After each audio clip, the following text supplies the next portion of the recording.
I think she thinks, and again, it's not she, it's the people advising Yes, her. right. David Axelrod and Rahm Right. Emanuel. Yes. They're telling, I don't think they understand what's going on in the country right now, that there's something Right. unusual going on. And so you run the traditional campaign. I think they know, but and the traditional campaign is you raise a lot of money, you kind of make an appearance every now and then. It's not a public appearance, Right. but you wave somewhere every now and then. Right. And then the last 2 weeks you do these big nasty commercials and you get Yes. yourself elected. Yes. But that's not totally fair. If you are Tammy Duckworth and you're sitting up here with Joe Walsh, the two of us are,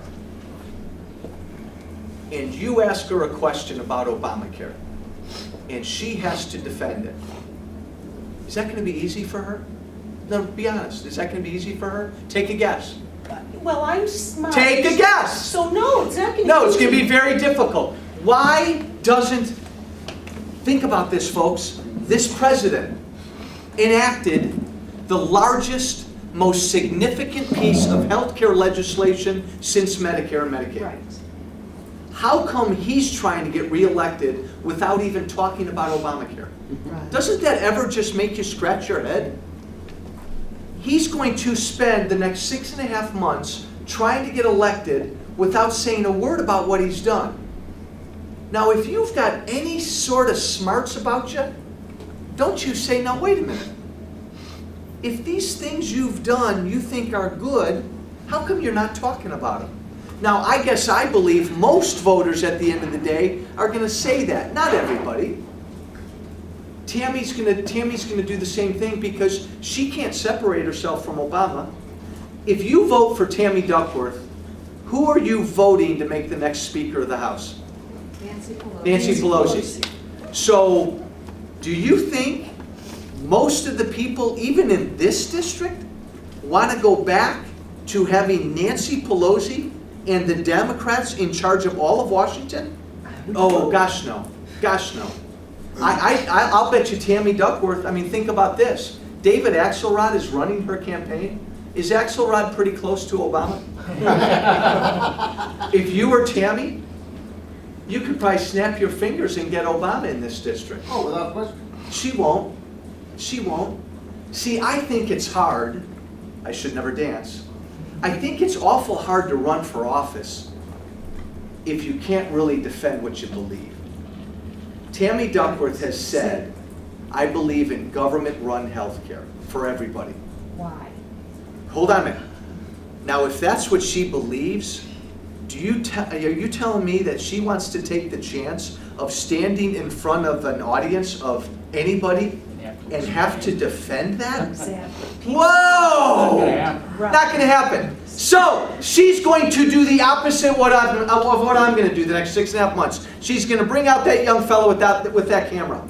And they're just going to film Joe Walsh. And I don't know about you, but even if you don't like me, if you're somewhere in the middle, don't you find it insulting that you've got one candidate that's out there talking with people and one candidate that's filming the guy out there talking with people? Exactly. What is up with that? It is. Come on. It is. And I don't blame, look, and what's your first name? Katie. Katie. I don't blame, Katie, what Katie and, give me what name? I always forget. Carolyn. What Katie and Carolyn are doing, trying to take me down, is the American way. Yes. They're working for a group, and I can tell you, I know these two. They have genuine, sincere beliefs. They are doing what we should do in this country. Very respectfully, they're trying to defeat a member of Congress whose views they don't agree with. I love that. Yes. I love and respect that. I love and respect Democrats and Republicans who say, here's who I am, here's what I believe. If you don't believe what I believe, fine, vote for my opponent. What I don't respect is any candidate for office Right.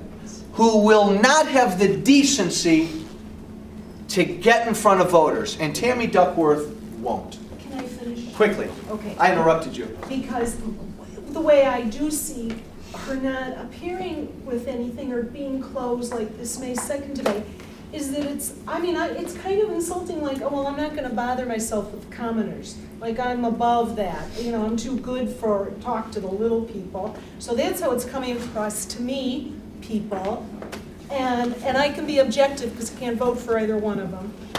The other thing, this is more local, because it does impact you, and it's just I just wanted to know what your opinion is about what you think the state is, what Quinn and Cullerton and Madigan are doing about transferring all of the municipal debt onto each individual municipality, if you don't mind addressing that. Again, I think it's wrong. I think it's very problematic, but it's the next step in our state being broke, one party running our state, and so now they're trying to take that debt and put it elsewhere. So you agree or disagree with it? Absolutely disagree. I agree with it. Okay, and you can tell me why in a moment, but I want to emphasize my two main points. We have a state that's broke, and we have one party that's been running that state. It doesn't matter if that one party's Republican or Democrat. Right. Go ahead, talk. Well, you want to know why I agree with, Yes. with it? I agree with it because, well, there's a long train of thought regarding it. However, Give me the short train of thought. That's what I'm trying to do as I'm talking. Putting all of the municipal expense on each individual municipality is going to bring about the bankruptcy of each municipality, yeah. which will make the contracts go away. Because as soon as they get all of the teacher expense on there, I would assume that they're gonna put all of the individual Medicaid expense onto each area. And it needs to happen because the unions, the Springfield will not do anything to reduce these costs, and so it's the freakonomics, it's the inevitability of what has to happen, that's my opinion. I guess I don't think you should fight again. I don't think Matt Murphy should fight against it. Let it happen. It's the inevitable. I don't see, my fear is, I don't see the municipalities taking those steps at all. Taking which steps? Taking the steps to really deal then with their debt, with what they've got to deal with. They'll have no money. What can they do? I understand that. I would rather, it's not that I'd rather see Illinois. What do you see as an alternative solution? No, it's problematic. Move to Texas. No, Well, yes, right. no, that's, But then vote you with still your have to feet. sell that house that has the That's too huge easy. real estate taxes, so the value is way down. yeah. It is problematic, and the congressman can't do anything about it. Well, but I'm that's, asking- I don't want to shy away from an answer, though. Could you ask Tammy, please? No. I guess my biggest hesitation is, I'm so leery of Illinois avoiding Illinois' day of reckoning. So which do you think will speed it along? Putting it on the municipality or leaving it with the state? Because I just want to see the inevitable happen as soon as I possible. guess, and I'm agnostic, I'm unsure about that. Do you want it to happen as soon as possible? Because Well, it's well, inevitable, right? Well, but let me just say, I don't want it to happen. Well, Well, I mean, that's a fair answer. I Well, don't is want that to happen. magic I hope wand? that Washington gets some sense and turns this thing around. I hope the same thing happens to Springfield. Am I hopeful that that's going to happen?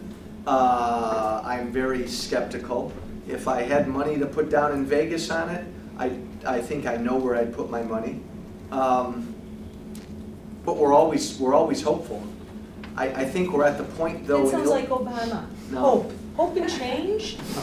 No. Always hope.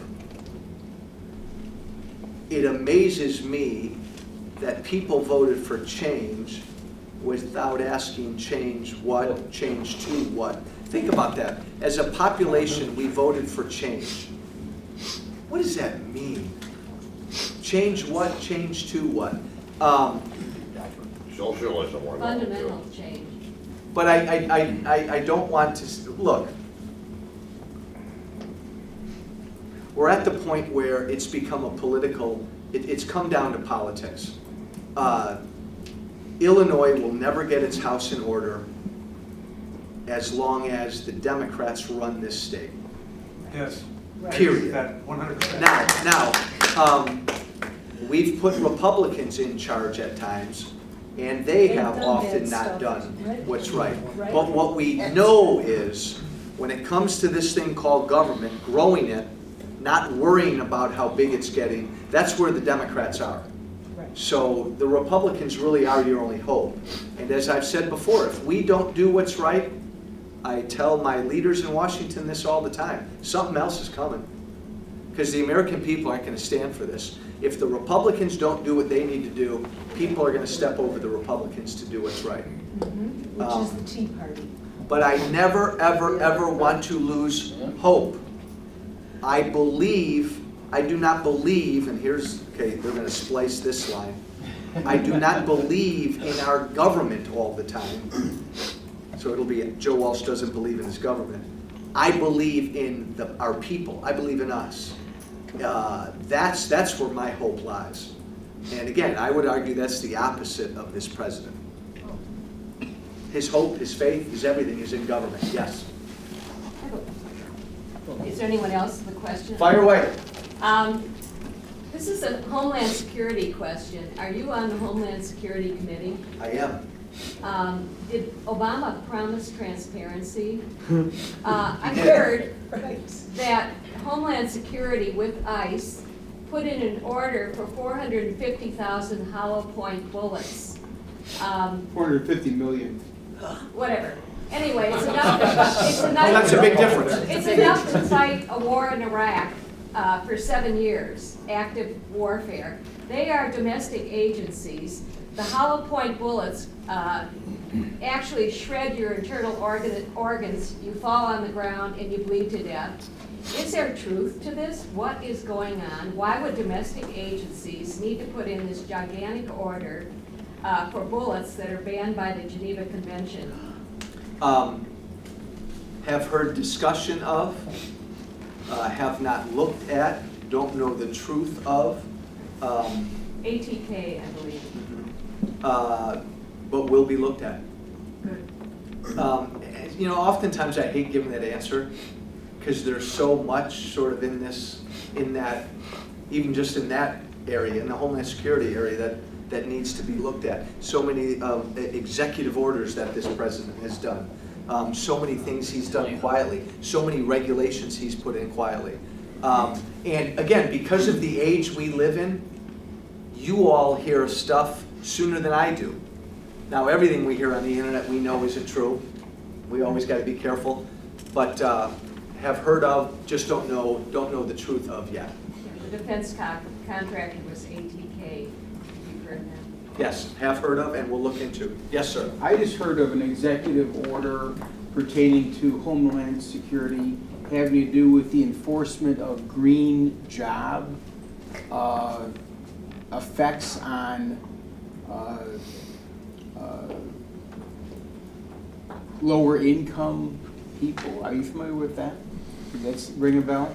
No. That the Homeland Security now has the authority to enforce the effect of green job economics. No, and that one, I mean, that interests me. I will email it to you. Yeah, that's one I would definitely want to take a look at. That interests me.